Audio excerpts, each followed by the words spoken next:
Style takes too long. I can't fit anything. I have nothing in this closet. Oh, I'll just stay home. I need to purge my closet. Oh, but not that dress. Yo, Taylor here. If you ever thought to say one of these phrases, then this show is for you. Join me at the Style Table, where we'll have candid and fun conversations about real women's style issues and wardrobe dilemmas.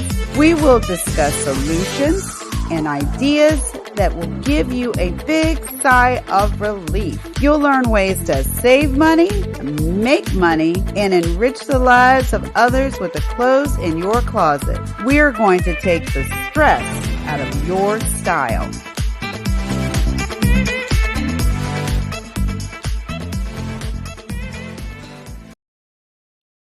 Hey everybody, it's Yo Taylor back here at the Style Table, and today I'm here with the lovely Laura Knight. She's the founder and CEO of Knight's Consulting Group, LLC. She's going to talk to us about her business and her style. Welcome to the show, Laura. Thank you so much for having me. So you have formed this group, consulting group. Tell us about it. Yeah, so Knight's Consulting is a leadership and team development company.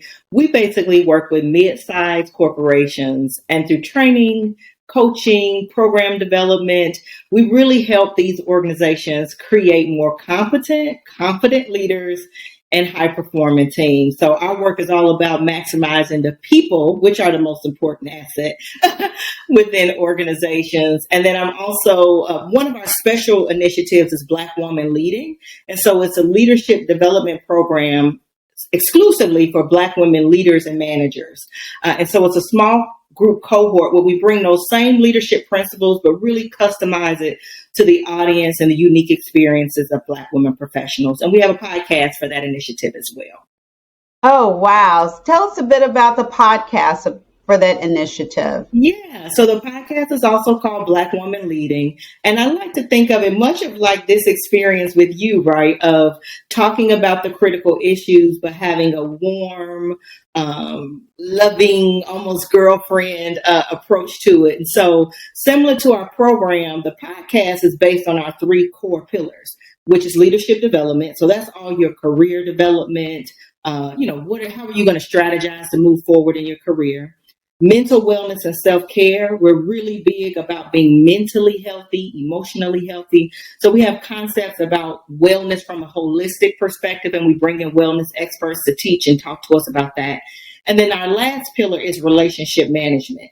So, we have to navigate professionally so many different relationships. Some of them are supportive, ally relationships. Some of them are landmines. And so we want to be clear about how you can stay true in integrity with yourself, but still navigate these different, I'll just put it like that, different relationships that you come in contact with as a professional. Yeah, because for Black women, we have our whole, the way we show up, everything, we're being judged a lot. Yeah. A lot. And so we're our own separate group in that, just from hair to style, everything that's unique to us. Sometimes other groups have to work past all of that, whatever their biases are, to just listen to us, because we are powerful. Yeah. And we get things done, and we always have. Yeah. Yeah. So I'm wondering, when you talk about the self-care part, because as a wardrobe strategist, I feel like my job is providing some self-care. Yeah. My goal for my business is to make wardrobe, it's a luxury, of course, but I want to make it accessible to more women. Yeah. And also, I believe it's an essential part of your self-care, because when you get up in the morning, you look in the closet, like, oh, what am I going to wear? I mean, it's added stress. Yeah. Wondering what you're going to wear, how you're helping leaders. Yeah. So how they show up because they are leaders determines how people perceive them and how effective they can be. Absolutely. As well. Absolutely. And we really take it from, we always talk about heart work and head work, right? So heart work is this kind of internal, dealing with your emotions, being really clear on who you are, how you want to present yourself. And then head work is the more tactical stuff, right? The action plan. So if we think about it from wardrobe, heart work is really about worthiness, right? That you are worthy. Morgan Whiter was a guest on the podcast. She's one of your colleagues and does similar work. And she has a book that's called The Worthy Wardrobe, which I love because it talks about if we really start with worth, right, and how we see ourselves, how we feel about ourselves, then that's going to show up, right, in how we dress ourselves, how we carry ourselves, how we lead, and so on and so forth. So I absolutely would say it's definitely self-care. Yeah, and when you feel powerful, you deliver a powerful message and people will follow you. Absolutely. Absolutely. People will follow you. Yes, yes. I think that's great work that you're doing. It's definitely needed. Now, tell me more. Tell me more about the people that you serve. Do you do public speaking? Are you out on stage? Yeah. So we serve. Okay, so we have a couple of different buckets, right? So we have our corporate clients that today I actually had an on-site session today with one of my corporate clients talking about presentation and communicating your ideas. So it was a workshop. So we do lots of workshops. We do training programs. So think about like a cohort of leaders you want to take through a program, maybe a 5-month, a 6-month program to build certain competencies up, to build their personal brand up. So we do a lot of cohort programs for employees at large, as well as lately we've been doing a lot of minority focused career development programs in corporations as well. We do a lot of standalone workshops, lots of speaking. Speaking is actually like my number one marketing strategy. And now that the world is opening back up, we have conferences and these opportunities coming back up. And then we do a lot of coaching too, coaching with leaders, but also coaching with teams to help teams collaborate and communicate better together so they can reach their business goals. Teamwork is very, very important, and everybody needs to be rowing in the same boat. So Absolutely. People need to have, and there's always going to be a leader that emerges from that group. Yeah. And so that leader, that natural leader, also needs that guidance Absolutely. To make sure that they can be as effective as possible within that group. I do like the fact that you build on public speaking, because that's something that I'd like to get better at myself. But when you talk about that, do you ever talk about how a person should dress or how they should show up? Any colors or how do you do that? Well, I'm not an expert like you, so I don't necessarily get into colors and all that. But I do talk about like reading the room, right?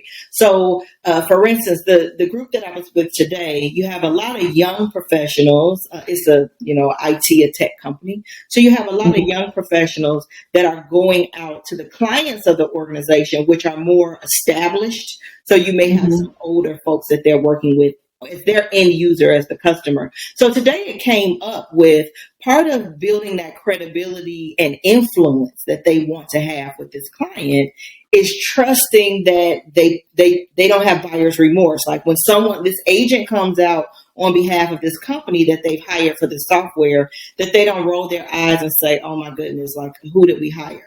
So we talked about reading the room, and even though the organization is a little more casual, now that they're starting to go out to the organizations, kind of matching the energy of their customer. And we talked about that this can be a strategy for them to almost dress up a little bit more. So not 3-piece suits or any of that, but because they are so young and that people may stereotype them and say, who they're sending this kid out to service me, or they're sending this kid out to implement this software, that they're using their presence in addition to their expertise to command the room. So we talked about maybe dressing up. One person asked, I look so young. I normally get the road eye when I step into the room, a young woman, especially in tech, that's mostly men. So she talked about needing to upgrade her wardrobe a little bit more so that she can give a more sophisticated feel when she has to go out to these, on site with the client. So we talk about it in that context. Now, I don't get into color choices and all of that, but we do talk about reading the room and letting your wardrobe match the level of influence or the level of expertise that you're trying to convey. Yeah, because I'm learning so much from these interviews. It's been fantastic. There's a movement to step away from the suit. Yep. And being so buttoned up. Yeah. And being more relaxed on stage. I talk to women who are saying, I'm wearing my dress and my sneakers. And I don't care. I'm going to wear my blue hair. I'm going to just be myself. How do you navigate with the speaker who you're training who says, okay, I'm rocking my tattoos and I'm just going to be myself. I have to be the buzzword, my authentic self. So how do you navigate or try to bring that person back to remember the powers that be are still kind of older. Yeah. Yeah. And might not receive that. I think it's all about the environment, right? And so one, we have to manage expectations. So you can be your authentic self in multiple ways. There are some clients that I will go to that I am in my jeans and I'm in a t-shirt when I'm going to, not a t-shirt, but like a more casual shirt and some jeans and maybe a flat sandal if I go and facilitate something with their team. Because I know that in that culture that is par for the course. Now, if I go to another client where they're a little bit more dressed up, I'm still going to be myself. I'm still going to show up as Laura and my little signature style things, but I'm going to actually dress it up because I'm not trying to alienate my audience either, right? So there's my authentic self. And I could probably do that a little bit more as a speaker because I'm self-employed, right? But when you're going and you're representing the face of the company too, you have to think about what's the culture that the company is trying to portray. So I'm representing that. I have me as an individual I'm representing. And then there's this client that you're trying to build rapport, trust, credibility. So I think it depends on what's your end game.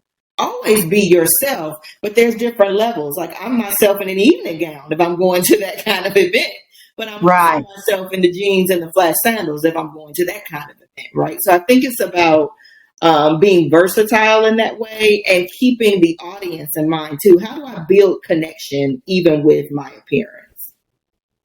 Right, and women, we're always judged. I don't even need to say that to you guys, but always to the audience, I'm saying this, we are always judged more so than men, no matter what event, what venue, however, someone's still going to look at what we have on and make a judgment based on what we have on far more times than they would a man. Yeah. Now, I remember when my son, when he first started working, and he was working and he did supply chain management. And so he would walk into some of these big plants and he's like, man, I got to grow a beard because he said the same thing. I look too young and I'm just not getting the respect. People think I'm an intern and I'm not. I am the manager, Exactly. So those are the things that you probably help your clients with. Yeah, and I talk about controlling the narrative, right? You can't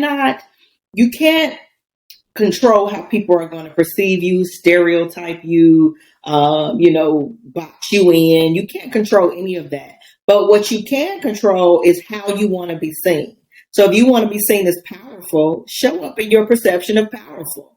If you want to be seen, I think about our work with Black Women Leading. I want to be seen as knowledgeable, but I also want to be seen as warm, because there's a fair amount of vulnerability that people come with to our sessions.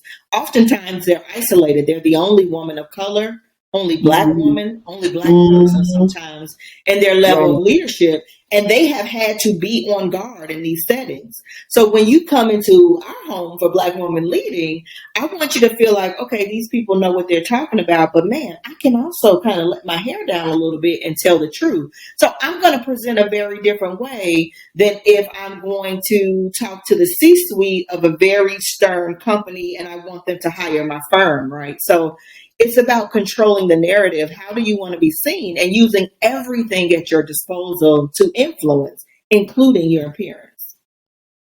That is so awesome. That's everybody needs that. It's even if you're retired and you're deciding that you want to be a part of an organization and you want to join a board. Exactly. For an organization, and you're putting in your time and your money, you still want your voice to be heard. Absolutely. And respected while you're on that board. So that hits everybody's life at every stage.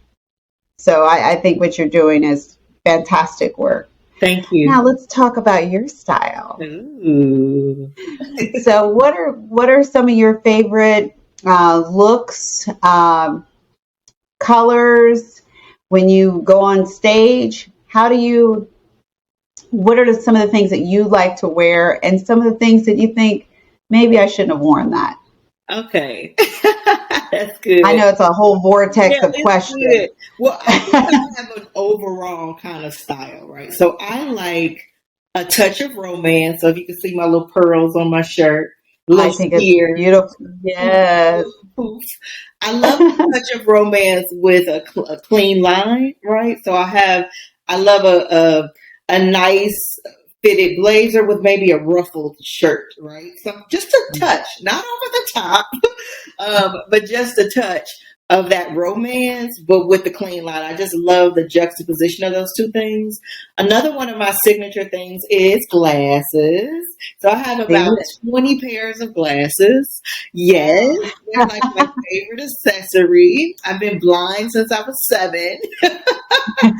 So they're my favorite. I love all different shapes and prints and colors. I just feel like I can transform a simple thing based on my glasses. So the glasses are a thing. I think a signature blazer, and they just little pops of frill. When I am speaking, I really like, and it's interesting if we go back to the word question. So I'll answer this from the big picture, and then I'll acknowledge some of the transition I feel like I've gone through over this COVID period. So I usually will like a nice dress, like a one piece. I think it's easy with some beautiful jewelry. I like bright colors. I think bright colors are beautiful on dark skin. So I love blue or like a yellow dress or something like that. I also will do a simple black, like what I have on today, but then little pops like the pearls or the red lip or the glasses. So I like it all. I can be versatile with it all. But what I noticed about myself, and this is some heart work, to the heart and head work that I'm doing, the teacher is being a student as well, is that like many people in COVID, gained some COVID weight. And so I noticed as I've started to go out more, I would say the last 3 months, a lot of my clients are opening back up and things have had more stuff in person. I noticed that I'm going to the black more often. Just I'll have picked out the clothes or ironed and, be putting my lipstick on and ready to walk out. And it'll dawn on me like, I'm in all black. It might be cute black, but it's all black. And so I've really been challenging myself as I'm working on my own wellness and health goals to not take that. When I get to a certain place, I'll start wearing my bright colors again. But that, you know what, sis, this body carried you through a global pandemic in addition to everything else you were dealing, and we're going to give her some color today, right? So it's been something I've noticed as of late. I've recently hired a trainer and just been really being more intentional about my own health and wellness. And I've been really pushing myself on that, right? Being pushing myself on that on the resistance to that. You have these beautiful clothes in this closet. You're going to wear this, and we're not going to wait till you get back to this place that you want to be. So that's a couple of my little style things that I really love. Well, I think that's brilliant, and I preach that all the time. Don't wait. You have those beautiful clothes in there. Just don't decide that I can't wear this color. I should wear black because it's going to look slimmer. Yeah. Just enjoy you right now. You are living and breathing, and you are here. There are 1 million people that didn't make it. Get out there and embrace and enjoy color and wear the things. There's so many designers that have made wonderful things in all sizes. When I saw a plus size model on Chanel's runway, it's probably a size 8, but plus size nonetheless. But I mean, the designers have the memo. There are beautiful things that you can wear right now. If you have weight loss goals, get a trainer, do it slow, be healthy, methodical about it, but also, enjoy your life. Enjoy your life, and don't beat yourself up about that stuff, because you are beautiful right now. Yep. I'm 100% with you. But to that point, one of my other favorite go-to pieces is a good piece of shapewear. We've got to have the foundation together, okay? While we're working on it. Yeah, and listen, and there's so many brands out there. I've been researching them for some clients, and there's so many brands that you have to be careful, and you read, all the comments and everything, and you have to make sure that they're actually verified and they're not bots and all that. I just wear the Spanx and keep it moving. Yeah, you have to have those reviews. Yeah, and you might have to still just buy a couple, put them on, see how you feel. Only thing I recommend is that if you're going to an event and there's going to be fabulous food, make sure there's room in there. Listen, put on something flowy. Yes. Put on something and enjoy the food. Yes, I love that. Yes, just put on something printed and beautiful and colorful and flowy, and enjoy the event. Yes, I'm right with you. All right, Laura, please tell us how we can get in contact with you. Sure. You can learn more about our work with corporations at knightsconsultinggroup.com. You can learn specifically about Black Woman Leading and the podcast at blackwomanleading.com, and that woman is singular. And I'm very active on LinkedIn, Laura E. Knights LCSW, so you can find me on LinkedIn and we can connect from there.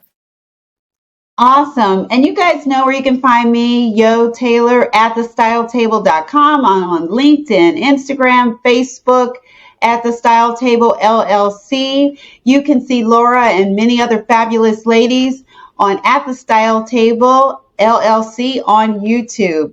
See you next time. Bye.